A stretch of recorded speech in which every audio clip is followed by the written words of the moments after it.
RG Kar medical college, সেখানে দুর্নীতি, আর্থিক দুর্নীতির মামলার তদন্তে ফের তৃণমূল বিধায়কের বাড়িতে পৌঁছলো সিবিআই আধিকারিকরা। শ্রীরামপুরে তৃণমূল বিধায়ক সুদীপ্ত রায়ের বাড়িতে তল্লাশি চালায় সিবিআই। প্রায় 3 ঘন্টা ধরে জিজ্ঞাসাবাদ করা হয় সুদীপ্তকে।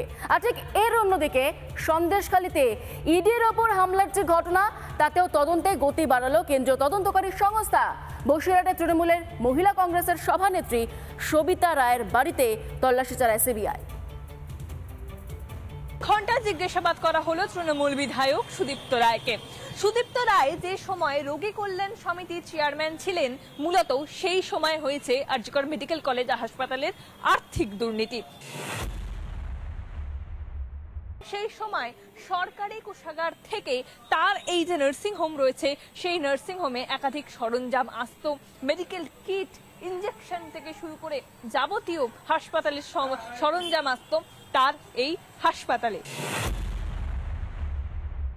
সুদীপ্ত রায়ের যে বাড়ি এবং যে নার্সিং হোম রয়েছে, সরজু নার্সিং হোম, একবারে স্মৃতির মোড়ের কাছে, সেখানেই কিন্তু এসে পৌঁছালেন তদন্তকারী আধিকারিকরা। এর আগেও কিন্তু সিবিআই এবং এনফোর্সমেন্ট ডিরেক্টরেটের আধিকারিকরা কিন্তু তা এসেছিল এবং তিনি এনফোর্সমেন্ট ডিরেক্টরেটের জিজ্ঞাসাবাদেরও মুখোমুখি হয়েছিলেন।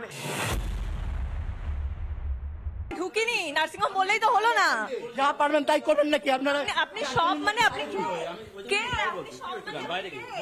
পরিচয় বলুন, লুকিয়ে যাচ্ছেন কেন? মুখে একটু দাঁড়ান, একদম ছেট করবেন না।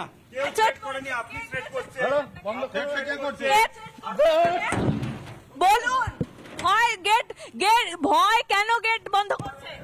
আপনাদের ভয় কিসের? ছিল আরজিকরের রোগী কল্যাণ সমিতির চেয়ারম্যান তিনি ছিলেন এবং রাজ্যের বিধায়ক হওয়ার সুবাদে কিন্তু অনেক সময় অনেককে আনডিউ অ্যাডভান্টেজ তিনি পাইয়ে দিয়েছেন, এমনটাই কিন্তু অভিযোগ। ন্যাচারালি মোদি ঘোরার পরে সিবিআই ঢুকবে, এটাই তো ওদের হাতে আছে। আজকে সিবিআই পাঠাচ্ছেন, পাঠান, কাল হয়তো উল্টে সিবিআই আপনাদের বাড়িতেও যেতে পারে। 230টা বিরোধী এমপি, এই ঐক্যকে আপনারা হালকাভাবে দেখবেন না।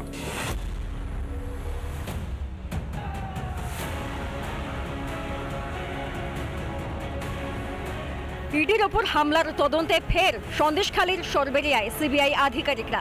বসিরহাট জেলা তৃণমূল মহিলা সভানেত্রী সবিতা রায়কে জিজ্ঞাসাবাদ সিবিআই আধিকারিকদের।